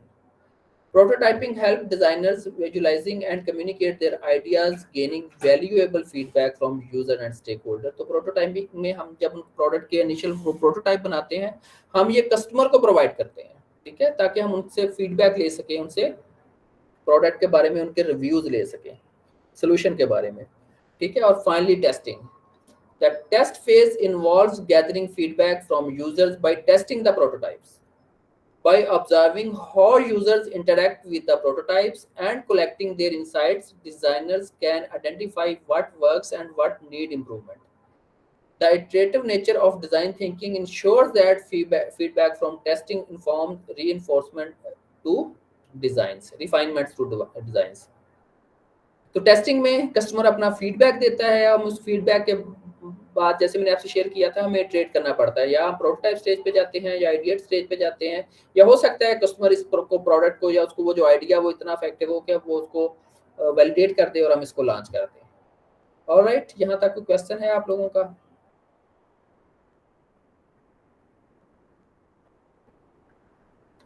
आगे बढ़ने से पहले मैं चाहूँगा कि अगर कोई question है या कोई कंसेप्ट में अगर कहीं पे, क्योंकि अभी बहुत बेसिक है हम डिस्कस कर रहे हैं, ठीक है, इसमें से हर एक की आगे फुल मॉड्यूल है, उनकी डिटेल्स हैं, तो आपके क्वेश्चन है तो आप अभी पूछें।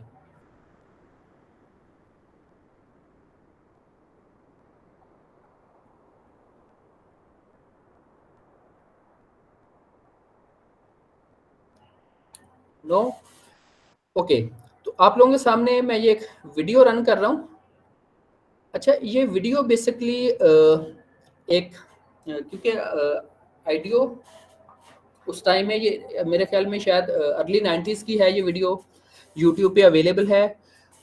इसके मल्टीपल वर्जन है, डिटेल वर्जन भी अवेलेबल है। मैंने ये आप लोगों के लिए एक शॉर्ट वर्जन सेलेक्ट किया है कि हम इसमें देखें कि कैसे उन्होंने इस सारे के सारे जो डिज़ाइन थिंकिंग प्रोसेस को यूज़ किया एक प्रोडक्ट को रीडिज़ाइन करने के लिए। बेसिकली जो शॉपिंग कार्ट नॉर्मली यूज़ होती थी, तो सबसे पहले उन्होंने कहा कि हम इस शॉपिंग कार्ट को रीडिज़ाइन करते हैं। एक्चुअली इनको अप्रोच किया था एबीसी, एक टेलीविज़न नेटवर्क था, कि आप हमें बता सकते हैं कि आपका डिज़ाइनिंग प्रोसेस क्या है। तो इनके साथ एक फिर जो उनकी फाइनल डिस्कशन थी उसमें ये था कि हम क्यों ना एक रियल लाइफ एक प्रोडक्ट को रीडिज़ाइन करें, और जो रियल लाइफ प्रोडक्ट का डिज़ाइन है वो उसको कोई ऐसी प्रोडक्ट लेते हैं जिसको हम क्विकली डिज़ाइन कर सकें। तो ये मल्टीपल डेज पे ये एक डॉक्यूमेंट्री बनी और ये डॉक्यूमेंट्री फाइनल लॉन्च हुई, और इसने बेसिकली एक विजन दिया ह्यूमैनिटी को कि डिज़ाइन थिंकिंग कितना इफेक्टिवली हमारी जो रियल लाइफ प्रॉब्लम है उनके सोल्यूशन के लिए यूज़ हो सकती है। तो आपने इस वीडियो को बहुत गौर से देखना है, और हम इसके एंड पे इस पे जो मल्टीपल पार्ट्स और क्वेश्चन है वो डिस्कस करेंगे। तो अभी मैं इसको रन कर रहा हूँ।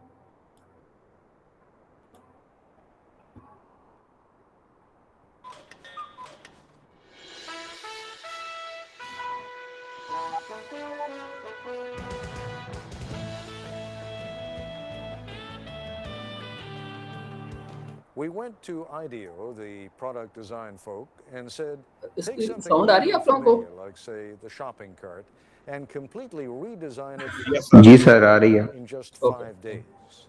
ABC News correspondent Jack Smith tells us what happened next. 9 in the morning, day one, and these people have a deadline to meet. So welcome to the kickoff of the shopping cart project. This is Palo Alto, California, in the heart of Silicon Valley, and these are designers at IDEO, probably the most influential product development firm in the world. IDEO has designed everything from high-tech medical equipment to the 25-foot mechanical whale in the movie Free Willy, and the first computer mouse for Apple. Smith ski goggles, Nike sunglasses, NEC computer screens. Hundreds of products we take for granted. The point is that we're not actually experts at any given area. You know, we're kind of experts on the process of how you design stuff. So we don't care if you give us a toothbrush, a toothpaste tube, a tractor, a space shuttle, you know, a chair. It's all the same to us. We want to figure out how to innovate by using our process of. Okay मैं यहाँ पे क्योंकि जब अभी मैं थोड़ा सा इसको बैक करता हूँ। ही इज़ एक्चुअली डेविड केली, जिसका हमने जिक्र किया था के फाउंडर हैं। इनकी ये वाली जो स्टेटमेंट है ये आप लोगों के लिए सबसे ज़्यादा इम्पोर्टेंट। उसने कहा कि हम किसी भी फील्ड में एक्सपर्ट नहीं है, हम सिर्फ एक्सपर्ट हैं तो प्रोसेस में। हमारे सामने जब प्रॉब्लम आती है हम अपने प्रोसेस को अप्लाई करके उसको डिज़ाइन करते हैं, ठीक है। और यही स्किल है जो आप लोगों ने लर्न करनी है। आप लोगों की कमांड प्रोसेस के ऊपर हो। जब आपको प्रोसेस का पता होगा, आपकी मास्टरी होगी प्रोसेस के ऊपर, तो आपको चीज़ों को डिज़ाइन करना, एक्सपीरियंसेस को डिज़ाइन करना, अपने कस्टमर के लिए डिज़ाइन करना। और अगेन उसमें क्वेश्चन फिर आ जाता है, आप लोग सोच रहे होंगे कि हम तो डिज़ाइनर नहीं है, मगर आप लोग अपनी ज़िंदगी में डिज़ाइनर हैं। आप डिज़ाइन करते हैं। क्या आप अपनी टीम की वर्क स्पेसेस डिज़ाइन नहीं करते? क्या आप अपने वर्क लेआउट को डिज़ाइन नहीं करते? क्या आप अपनी पर्सनल लाइफ को डिज़ाइन नहीं करते? ठीक है। और क्या फ्यूचर में आपका कोई ऐसा रोल नहीं होगा जो आपको लोगों के लिए हेल्पफुल नहीं होगा? ठीक है। इसलिए ये स्किल लर्न करना बहुत इंपॉर्टेंट है। कई दफ़ा शायद हमें लग रहा होता है कि आज ये स्किल मेरे लिए इंपॉर्टेंट नहीं है, मगर लॉन्गर टर्म में ज़िंदगी में वो स्किल कब आपके लिए हेल्पफुल हो जाए। उसकी मैं एक एग्जांपल देता हूँ कि स्टीव जॉब का कहना था कि एक दफ़ा उसके पास फ्री टाइम था, तो उसने एक पोस्टर देखा कि जिसके ऊपर कैलीग्राफी की एक ट्रेनिंग हो रही थी। तो मेरे पास फ्री था, मुझे कुछ ज़रूरत नहीं थी, मगर मैंने फिर भी वो कैलीग्राफी की जो ट्रेनिंग थी वो 1 से 2 माह का एक प्रोग्राम था, वो मैंने ले लिया।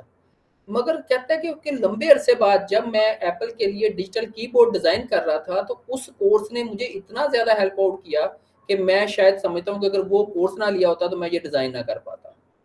तो हमें यहाँ से समझने की ज़रूरत है कि ज़िंदगी में किस स्टेज के ऊपर किस स्किल की कहाँ पे ज़रूरत पड़ जाए, ठीक है। उसके लिए एक्चुअली जो एफिशिएंट पीपल है वो हमेशा प्रोएक्टिव होते हैं, वो पहले से वर्क करते हैं उसके लिए। इसलिए ये स्किल आज अगर आप लोग लर्न कर रहे हैं, मैं बहुत ज़्यादा पूरी उम्मीद हूँ कि इस वक्त आपकी लाइफ में ये हेल्पफुल होगी। अगर नहीं भी तो ये किसी भी स्टेज पे हो सकती है, आपने खुद इसके लिए स्पेस क्रिएट करनी है। और याद रखें, जिस तरह बिजनेसेस मार्केट में डिफरेंशिएशन से सक्सेसफुल हो रहे हैं, खुद को बाकियों से यूनिक करके सक्सेसफुल हो रहे हैं, इस तरह इंडिविजुअल्स के लिए भी इंपॉर्टेंट है वो अपने रोल्स के अंदर, अपने बिजनेसेस में, अपने जॉब्स में वो खुद को डिफरेंशिएट करें। और वो डिफरेंशिएट न्यू स्किल से कर सकते हैं, ठीक है। वो क्रिएटिव प्रॉब्लम सॉल्विंग और ऐसी बहुत सारी स्किल से खुद को डिफरेंशिएट कर सकते हैं, अपनी एक सेपरेट पहचान बना सकते हैं, ठीक है। तो इसलिए ये स्किल्स सारी इंपॉर्टेंट है। तो आप इस वीडियो को देखें और जो पॉइंट्स है वो नोट कीजिएगा, जो क्वेश्चन है वो भी नोट कीजिएगा कि टीम कैसे काम करती है, प्रोसेस उनका कैसे काम करता है, वो कैसे जाके मुख्तलिफ लोगों से मिलते हैं। इसी में, इस पार्ट में ये सारी की सारी चीज़ें लर्न करना इंपॉर्टेंट है। A toothpaste tube, a tractor, a space shuttle, you know, a chair, it's all the same to us. We like want to figure out how to innovate by using our process, applying it. Project leader is Peter Skillman, a 35-year-old Stanford engineer. Project leader because he's good with groups, not because of seniority. He's only been at IDEO for 6 years. The rest of the team is eclectic, but that's typical here. Whitney Mortimer, Harvard MBA. Peter Coughlin, linguist. Tom Kelly, Dave's brother, marketing expert. Jane Fulton-Suri, psychologist. Alex Kazaks, 26, a biology major, who's turned down medical school 3 times because he's having too much fun at IDEO. Safety emerges early as an important issue. 22,000 child injuries a year, which is, and so they're hospitalized injuries. I mean, there are many others. And theft. It turns out a lot of carts are stolen. As the team works, it becomes clear there are no titles here, no permanent assignments. And the other side says, gives us a lot of help, says, be safe. I'll give you a big red ball on a post, and that says you're a big guy. If you got a ball, you're a senior vice president. You know, what do I care? The desk, the red ball, it's all the same. In a very innovative culture, you can't have a kind of hierarchy of here's the boss and the next person down, the next person down, the next person down, because it's impossible that the boss is the one who's had the insightful experience with shopping carts. It's just not possible. The team splits into groups to find out firsthand what the people who use, make, and repair shopping carts really think. Okay, go. The problem with the plastic cart is the wind catches it. Yeah. And these things have been clocked at 35 across the parking lot. Oh, man, that's actually a pretty good point. The trick is to find these real experts, and so that you can learn much more quickly than you could by just kind of doing it the normal way and trying to learn about it yourself. From everything I read, these things aren't that safe either, you know? So probably the seat itself is going to have to be redesigned. One of the interesting things for me is looking at how people really don't like to let go of the cart, except for the professional shopper, whose strategy is to leave the cart at various places. 3:30 in the afternoon, and the group is back at IDEO. There is no let-up. Each team is going to demonstrate and communicate and share everything that they've learned today. A shopping cart has been clocked at 35 miles an hour, traveling through a parking lot in the wind. We were in the store, what, 2 hours, and it was truly frightening just to see the kind of stuff going on. You ought to designate some people to make damn sure that the store owner's point of view is represented. After 9 straight hours, the team is tired. They call it a day. So, everybody cool? Well, that's great. Thanks a lot. We had a great time today. IDEO's mantra for innovation is written everywhere. One conversation at a time. Stay focused. Encourage wild ideas. Defer judgment. Build on the ideas of others. That's the hardest thing for people to do, is to restrain themselves from criticizing an idea. So if anybody starts to nail an idea, they get the bell, you know. The ideas pour out and are posted on the walls. Oh, the blind, the privacy blind. Like when you're buying 6 cases of condoms, no one sees. If it doesn't nest, we don't have a solution. Organized chaos. It's not organized. What it is it's focused chaos. Vote with your Post-it, not with an idea that's cool, but with an idea that's cool and buildable. If it's too far out there and it can't be built in a day, then I don't think we should vote on it. Enlightened trial and error succeeds over the planning of lone genius. Enlightened trial and error succeeds over the planning of the lone genius. If anything sums up IDEO's approach, that is it. Worried that the team is drifting, what can only be called a group of self-appointed adults under Dave Kelly holds an informal side session. 4 or 5 teams. 4 or 5 teams, and we give each team a need area. It becomes very autocratic for a very short period of time in defining what things people are going to work on. If you don't work under time constraints, you could never get anything done, because it's a messy process and go on forever. Back at the shop, it is 6 o'clock, and the 4 mock-ups are ready for showing. Baskets also can be, if you think you will have more volume. Baskets can be put in. A modular shopping cart you pile hand baskets onto. A high-tech cart that gets you through the traffic jam at checkout. That you could mount. अच्छा, आप यहाँ पे देख रहे होंगे ये prototype stage है, ठीक है? मल्टीपल प्रोटोटाइप्स वो बना रहे हैं अपने पास. A scanner on the shopping cart so that you as the customer, as you pull it off the shelf, would scan each item. One that's built around child safety, and another that lets shoppers talk to the supermarket staff remotely. Yeah, where can I find a yogurt? But the adults, again, decide more work needs to be done before the mock-ups can be combined into one last prototype. Why don't we have all the carts come up here for a second? I think you take a piece of each one of these ideas and kind of back it off a little bit and then put it in the design. The design is still not there. But there's another motto at IDEO: fail often in order to succeed sooner. And some of the team will be up half the night trying to put together a design that finally does work. Good. There it is! So we took the best elements out of each prototype.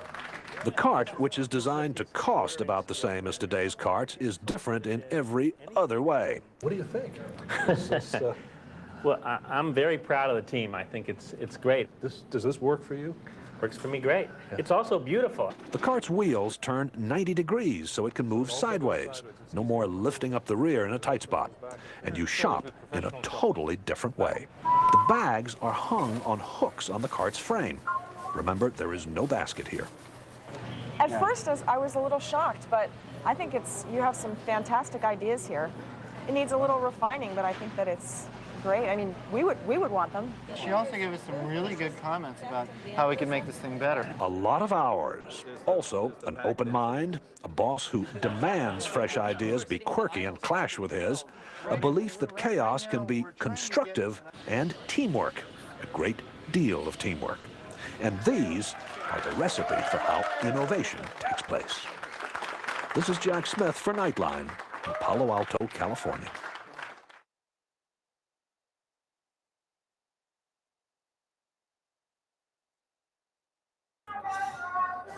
Okay, so how was this learning? कैसा experience रहा आप लोगों का?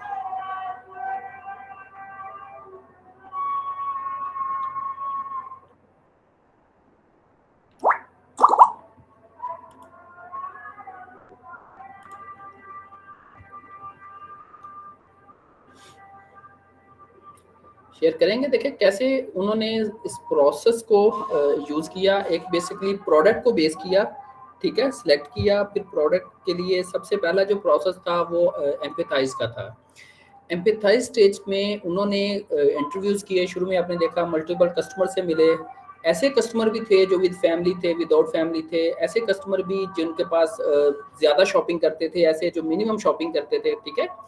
तो basically ये customer को identify करना और उनसे फिर क्वेश्चनिंग के जरिए, इंटरव्यूज के जरिए, फोकस ग्रुप के जरिए, अपनी ऑब्जर्वेशन के जरिए मैक्सिमम इंफॉर्मेशन कलेक्ट करना. फिर प्रॉब्लम एक्चुअली डिफाइन करना कि उसमें थी क्या. जैसे उन्होंने मुख्तलिफ प्रॉब्लम बताई, उसमें चाइल्ड सेफ्टी थी, कॉस्ट थी, थेफ्ट था, ठीक है, कि हम कैसे इन प्रॉब्लम्स का सलूशन कर सकते हैं अपनी नई प्रोडक्ट में. उन्होंने एक नई प्रोडक्ट डिजाइन की, ठीक है, उसके प्रोटोटाइप की और फाइनली उसको टेस्टिंग करवाई.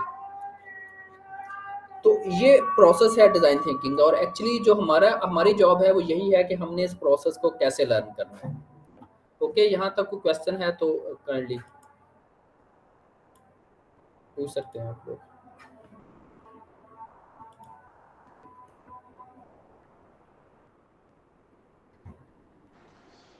सर मेरा एक क्वेश्चन है. आपने प्रोटोटाइप के फेज में एक बात कही थी कि ये प्रोसेस जो है ये बड़ा कॉस्ट इफेक्टिव होता है. तो सर इसको ज़रा एक्सप्लेन कीजिएगा काइंडली.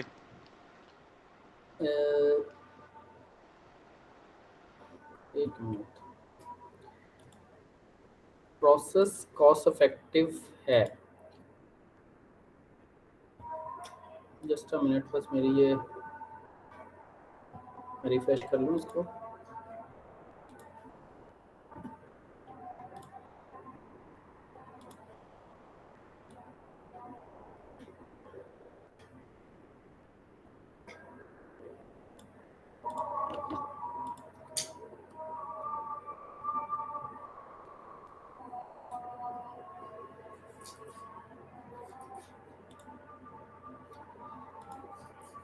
अच्छा, मैंने ये नहीं कहा था कि वो प्रोसेस कॉस्ट इफेक्टिव है, मैंने कहा कि जो आप प्रोटोटाइपिंग करते हो ना, वो आपने कॉस्ट को मद्देनजर रख के करनी है, ठीक है?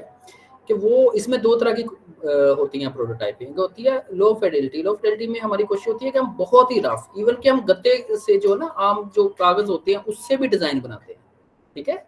तो मेरा कहने का मकसद ये था कि ये प्रोसेस कॉस्ट इफेक्टिव होना चाहिए। ऐसा ना हो कि हम जो प्रोटोटाइपिंग है वो ही बहुत कॉस्टली कर दें, ठीक है? अब यहाँ पे अब देखिए, अगर उन्होंने प्रोटोटाइपिंग जब की है तो उन्होंने मल्टीपल प्रोडक्ट्स रियल में बनाई हैं, मगर हालांकि इन्हीं की बुक है, उसमें ये मेंशन करते हैं कि जब इन्होंने जो माउस का इनिशियल डिजाइन था, उसका जो प्रोटोटाइप जब क्योंकि वो इन्होंने स्टीव जॉब के लिए बनाया था, तो स्टीव जॉब को जब दिया तो उसमें से कुछ ऐसी प्रोडक्ट थी जो आम किचन में यूज होने वाली प्रोडक्ट थी, ठीक है? उनके जरिए इन्होंने प्रोटोटाइपिंग करके उसको दिखाया कि हमारा एक्चुअली ये आइडिया है, ठीक है? उसके लिए जरूरी नहीं है कि आप वो रियल में प्रोडक्ट बनाओ, तो वो कॉस्ट इफेक्टिव होनी चाहिए कि आप ऐसे प्रोटोटाइप्स बनाएं कि और उसके लिए भी कोई भी मटेरियल यूज कर सकते हैं, ठीक है? सिर्फ आपने अपना आइडिया एक्सप्लेन करना है। हाँ, जब इनिशियल आइडिया या कंसेप्ट अंडरस्टैंड हो जाए तो फिर इंपॉर्टेंट होता है कि अब आप हाई फिडेलिटी के जो प्रोटोटाइप्स है वो करें, यानी जो बेटर क्वालिटी के या नियर टू रियल है, तब प्रोटोटाइप बनाएं वो, ठीक है? और ये दोनों जो इसके फेज रखे गए हैं वो कॉस्ट इफेक्टिवनेस के लिए रखे गए हैं, ठीक है राशिद? ठीक है sir, thank you. Welcome. Okay, तो अब एक आप लोगों के लिए एक छोटा सा चैलेंज है, डिजाइन थिंकिंग मीनिंग चैलेंज के नाम से। चैलेंज ये है कि आप लोगों ने सेलेक्ट करनी है एक real world design challenge related to a common problem faced in your industry or daily life. For example, to redesign a backpack for travelers or come up with a more user-friendly experience for an online shopping website. तो is this possible कि आप लोग कोई एक ऐसा area select करें और उस एरिया में आप देखें कि वो उसका पहले डिज़ाइन क्या था और उस डिज़ाइन में चैलेंज क्या थे, ठीक है? और आपका उसके लिए अगर कुछ न्यू डिज़ाइन सजेस्ट कर सके, तो क्या हम नेक्स्ट क्लास में इसी से स्टार्ट करें आपके इस चैलेंज से?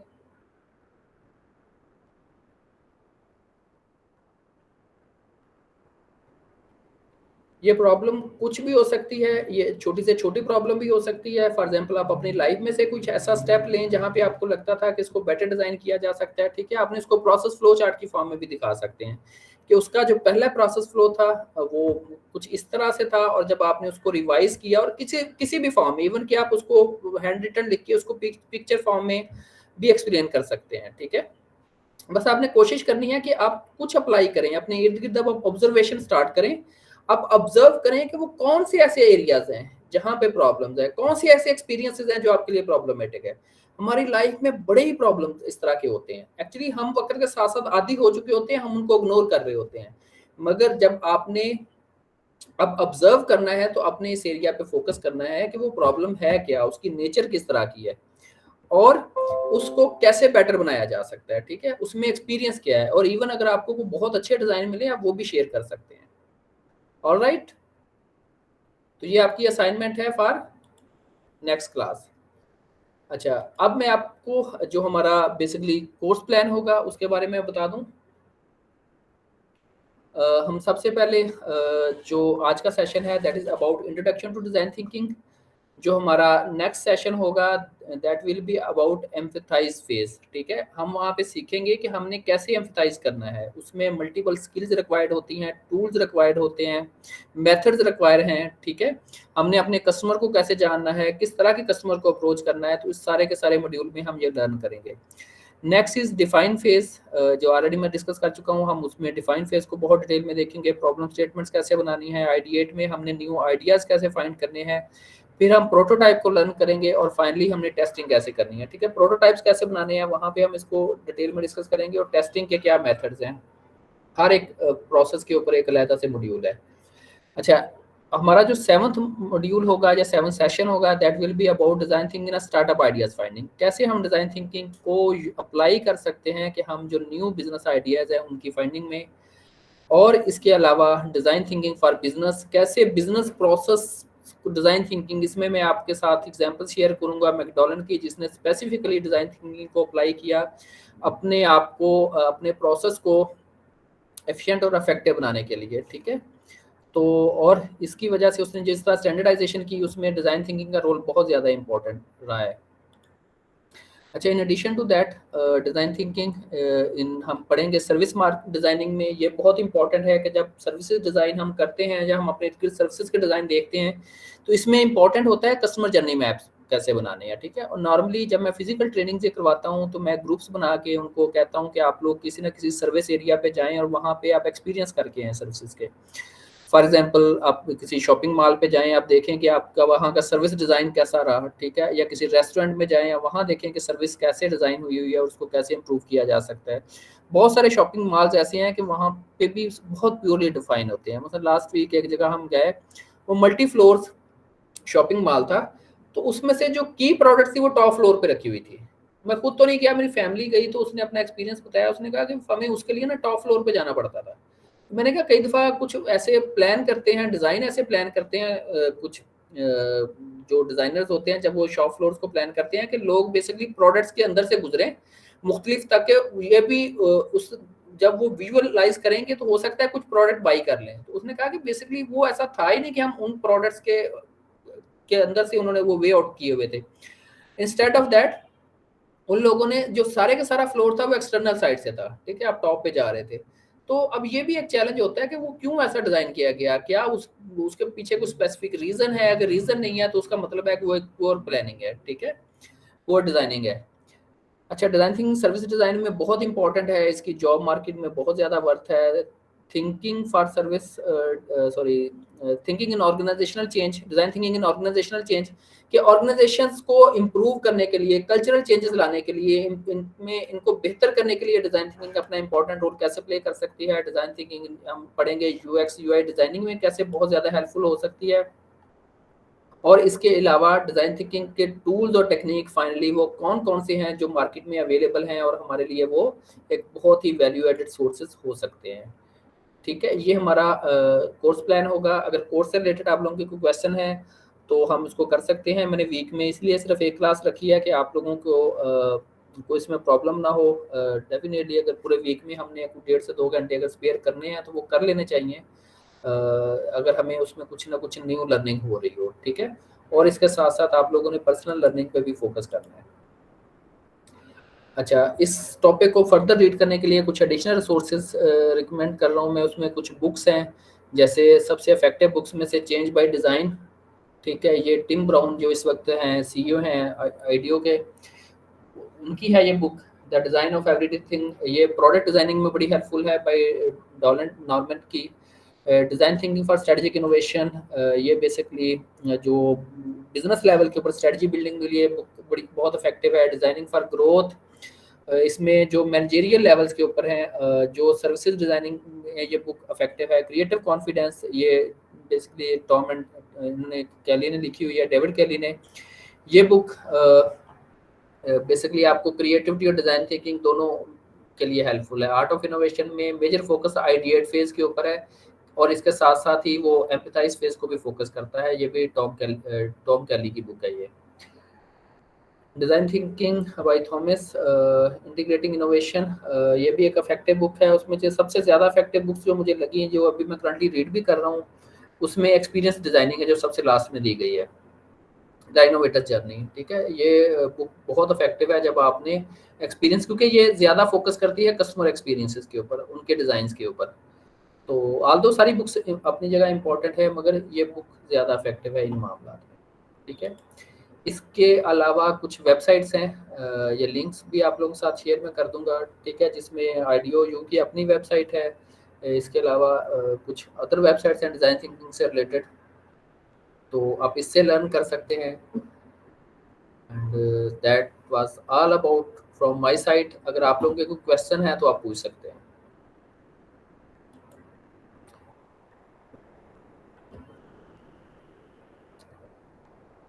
टॉपिक से रिलेटेड, कॉन्सेप्ट से रिलेटेड कोई क्वेश्चन हो, हम नेक्स्ट क्लासेस में भी इन टॉपिक्स को, इन कॉन्सेप्ट्स को बार बार डिस्कस करेंगे।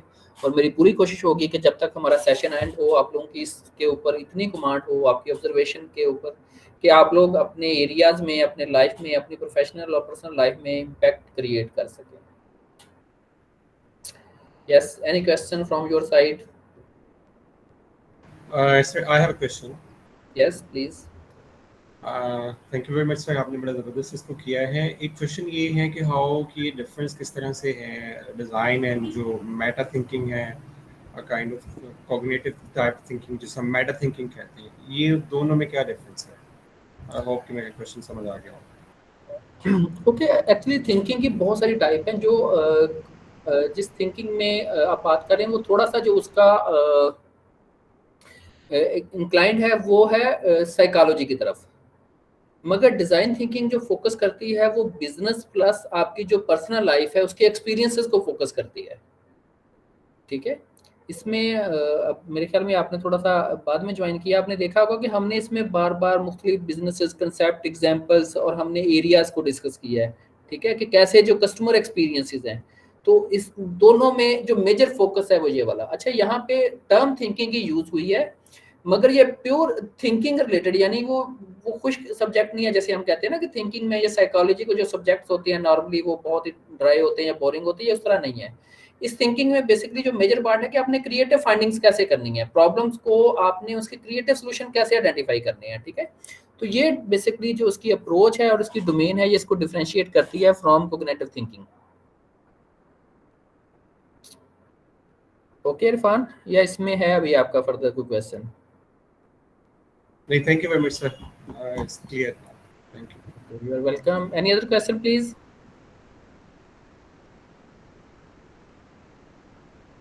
अगर क्वेश्चन नहीं है तो